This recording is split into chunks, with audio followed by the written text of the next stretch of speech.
The Fantasy Fanatics Podcast on SportsTownChicago.com. And now it's time for Fantasy Fanatics. Welcome into Fantasy Fanatics on SportsTownChicago.com. I'm Ryan Stuprich. I'm Ryan Risky. We would like to point out, just real quick, that Andrew Freeman is no longer a part of this show. We have made an executive decision for lack of appearing at the show, I guess. And lack of communication. This is Fantasy Fanatics on SportsTownChicago.com. You can follow us on Twitter. I'm at Ryan Stuprich. I'm at rrisky16. And you can call the show, 630-403-5200, 630-403-5200. We're going to talk right now a little bit about the Bears game. Who? Exactly.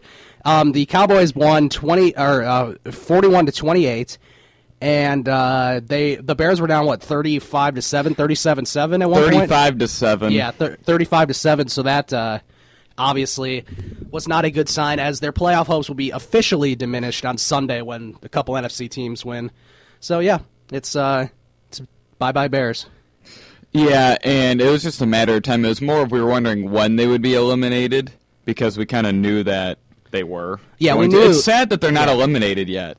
Yeah, I know that they have to wait a couple days, and if those NFC teams lose, they're still mathematically in it, possibly. And that's disturbing, thinking that the Bears are still in it.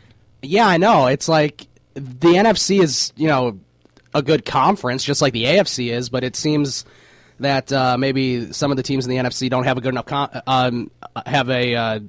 aren't doing that well in the standings. A lot of that has to do with the NFC South not being very good at all. Right, and another thing with the Bears is they had 6,000 no-shows for the third consecutive game, and the stadium was half empty halfway through the third quarter. Which I'm kind of glad it was, because it sort of sends a statement that the Bears fans aren't going to take this crap. So, it's going to be interesting to see how many people show up to the next two games too. Right. I mean, It's just outrageous that they can be this bad. I mean, Bears fans don't deserve this. And, I mean, they made a comeback at the end, except if you think about it, Dallas wasn't trying. They were running out the clock, and they were still scoring. Yeah, exactly. And, every time they were trying to run out the clock and the Bears were trying to stop them on a third down or a second down. Or a fourth down. DeMarco Murray would just run for the first down. He had 179 yards. Which he should have had 193 if it wasn't for that 14-yard loss. That's right, he did have a 14-yard loss. And another thing is that the Bears were down by 10 points with 6 minutes to go, and they tried another onside kick, and they had 3 timeouts. I was just like, really? You just recovered an onside kick, scored a touchdown. There's 6 minutes left. You're down 10 points. Why are you trying another onside kick with 6 minutes left and all 3 of your timeouts? Yeah. Exactly. So then they don't recover it, and then Dallas kicks a field goal.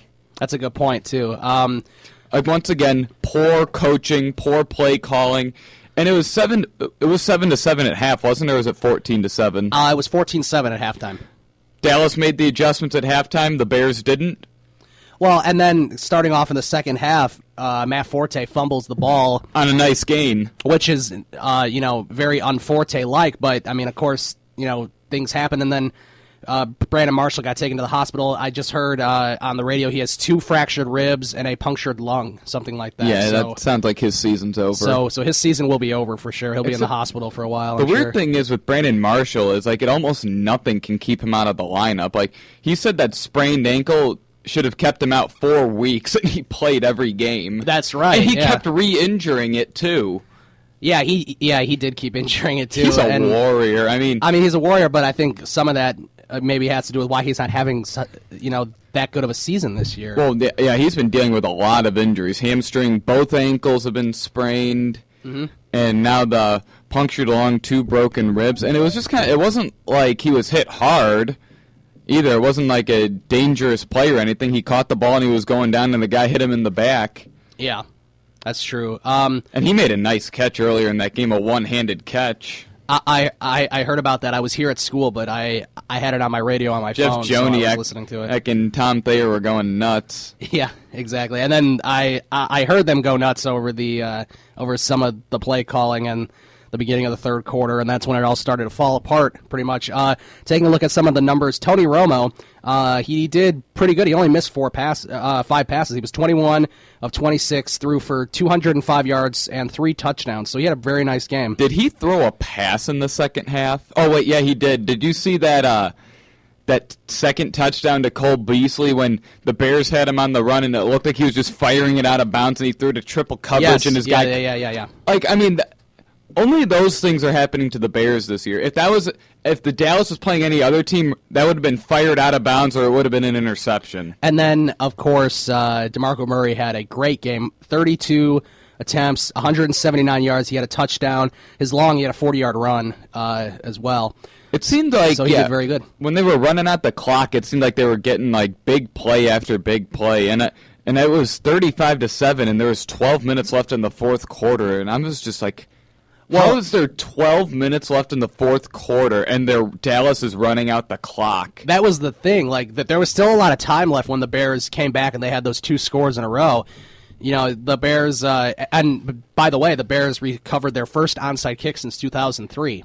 Which is before Robbie Gould. He has never done an onside kick. And then they have Jay Feely now, and now he gets the onside kick. In his first game, although he did have a blocked extra point on poor blocking. Yeah, that's not good. A blocked extra point. I mean, if you miss an extra point, you know, there's, you're not going to be a good team. No, and another thing is, I was just wondering, since Robbie Gould isn't the best onside kicker, why don't they just have the punter do it? You might as well. I mean, I'm sure if they had a punter do it, they would have recovered a couple of them, I would think. Yeah, you would think. I mean, Adam Podlish or Brad Maynard, they were both. Well, Podlish was bad at the end. He was good his first couple years. Brad Maynard was good for a while, and I mean, sure. I mean, granted, Pat O'Donnell's not a very good kicker. No, it's turning out to be that he's not a very good kicker. And the funny thing is, the Bears released one of the top 3 punters this year in training camp. Yes, they did. Let's see. Before we take a break, we just wanted to go through a couple of the numbers, and then we will talk to Chris Simpson in about 6 minutes. And here. Jay Cutler had a great game. I mean, I thought Jay Cutler looked really good. But when he needed to throw the ball, he was making all the throws that he needed to. Yeah, it wasn't necessarily his fault. He was 32 for 46. He threw for 341 yards, which is really good. He had 2 touchdowns and then that interception at the end. At the end of the game, which they weren't going to win. And another thing is also to throw in the fact that he was with Marshall out, he was throwing to Alshon. They were just doubling Alshon Jeffrey. And I'm actually interested to see how Alshon does without the presence of Brandon Marshall, to see if he can actually handle being a number 1 receiver the way that you need to. I agree with you there. I mean, you have Josh Morgan. I mean, were you watching when Cutler threw that bomb to Marquise Wilson and he stopped running and then he didn't catch it? Yes. I mean, that was a great throw from Jay Cutler right there. That was a great throw. I agree with that. That should have been caught for a touchdown, and Wilson slowed down. It was incomplete, and I was just like, and then people are going to be all over Jay Cutler. I mean, Jay Cutler played a good game. I don't know why people are still complaining, saying that he's the number 1 problem. On SportsTownChicago.com, you're listening to Fantasy Fanatics.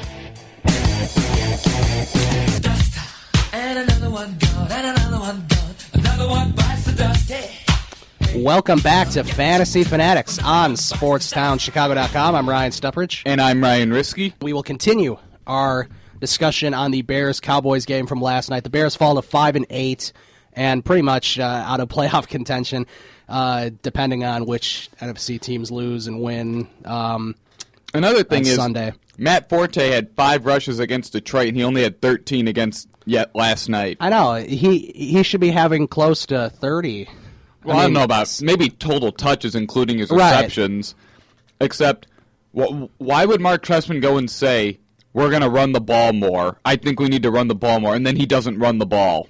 It doesn't make any sense to me. I mean, this whole team, it doesn't make any sense. Like, you have to run the ball more, yet they get into this early hole, and then they just feel like all they have to do is pass. Like, there's a lot more things you can do than pass, and this game pretty much proves that. I mean, it's not like they have Aaron Rodgers. Sucks. I mean, it's not like they have Aaron Rodgers, and I think this is a perfect example of a team with tremendous amount of talent and what poor coaching can do to that. Yeah. Doesn't matter how great of it. how much talent you have. If the coaching is bad, you're not going to be winning games. And this is a great example. The play calling is awful. The coaching in general is awful, and they don't even make adjustments at halftime. Those are all very good points. Or if they make adjustments, they make the team worse. Fantasy-wise, Martellus Bennett had a pretty good game for you, Ryan Risky. Yeah, he did 12 receptions, 80 yards, and a touchdown, and he is now he also set the Bears' single-season record for receptions by a tight end, surpassing Mike Ditka. Well, I mean, besides Mike Ditka, have the Bears had like a good tight end ever? I remember when they Greg Olsen. Oh yeah. I mean, Olsen was good. Oh, remember the Kellen Davis days? The Kellen Davis days. That was Mike Martz's guy, right? Yeah. You get rid of Greg Olsen and you add Kellen Davis, and or they wanted to give Kellen Davis a chance, even though he was awful. I don't even know if he's still on a team, and if he doesn't deserve to be. He was lucky if he had 2 touchdowns with the Bears. I don't know. He had a couple. I remember his last year with the Bears, he had 18 receptions on like 65 targets, and he led the NFL in drops. Yeah, I remember Jay Cutler would just like not look at him. I remember he would not look to throw to him at all. I remember that game against the Texans when Jay Cutler got knocked out with a concussion. Oh yeah. And Jason Campbell came in. I think he threw to Kellen Davis 7 times, and he missed every pass. And then he got booed off the field. Oh, well, and deservedly so, obviously. Yeah, and I had a teacher who was a Texans fan, and he went to that game, and he said, man, you weren't kidding about how bad your tight end is. Right. For the Bears fantasy players, if you have Marshall on your team, it hasn't been a good year, obviously. It's a disappointment. I mean, nagging injuries have really caused his downgrade in production. Yeah, and, besides that game week 2 where he had the 4 touchdowns against the 49ers. 3. The 3 touchdowns against the 49ers. And that was off that sprained ankle, too. Right. He hasn't really put up very good fantasy numbers. He only had 3 receptions for 61 yards. And that was in a half. Yes. Although he actually had a great game against Minnesota. Then when I went on my birthday, he had like 8 catches for 91 yards and 2 touchdowns. Yes. I mean, that's the thing. He's been consistent at not being consistent, sort of, if that makes sense. Yeah, I mean, he's been racking up the touchdowns, just the yards, and I mean, you could tell that. And the thing is, what hurt the Bears in those first 4 weeks when he was injured was that he was missing the entire week of practice and then playing in the game and then re-injuring his ankle.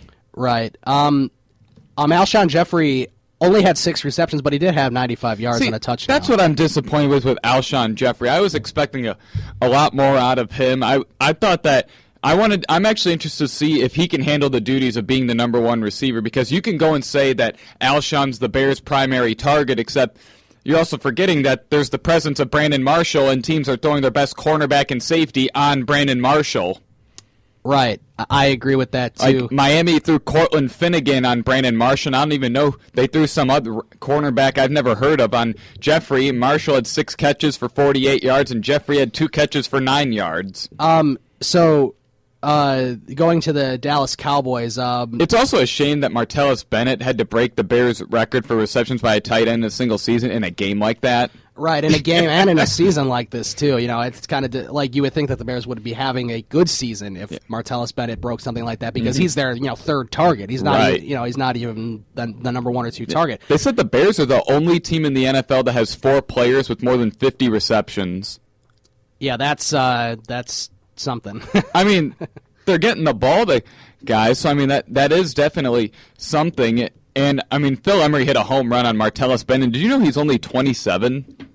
I thought he was a little older than that. I did too, and then I saw he's only 27. He's still got 2 years left on his deal. I definitely thought he was 30. I thought he was about 30, I would say. I would have thought that too. Going to the Cowboys fantasy-wise, Des Bryant had a good game for you as far as yardage. He didn't have a touchdown, but he had a good game for you, Ryan Risky. Oh, yeah, I forgot that I had him. He's in your flex, right? Yeah, he's my flex. That shows who my wide receivers are if he's my flex. And then that's true. Keenan Allen on the bench. And DeMarco Murray did another fantastic job. He had 179 yards, a touchdown. I mean, he's done really well this year fantasy-wise and normally-wise, live in games. He's really kept the Cowboys to 9-4. Like, he's a huge reason why. Well, the thing is, because they're able to run the ball with him, then they don't have to have Tony Romo throw the ball and start intercepting the ball. It really annoys me that Cowboys fans are saying that Tony Romo has got it figured out. Well, no, he doesn't throw the ball very much. Right. If he was throwing the ball a lot more, like he has picks. been since 2008, 2009, he'd be throwing, an interception a game at least. Mm-hmm. Especially if they're down, he'll, pull a Jay Cutler. He'll throw an interception. And the thing is, he has all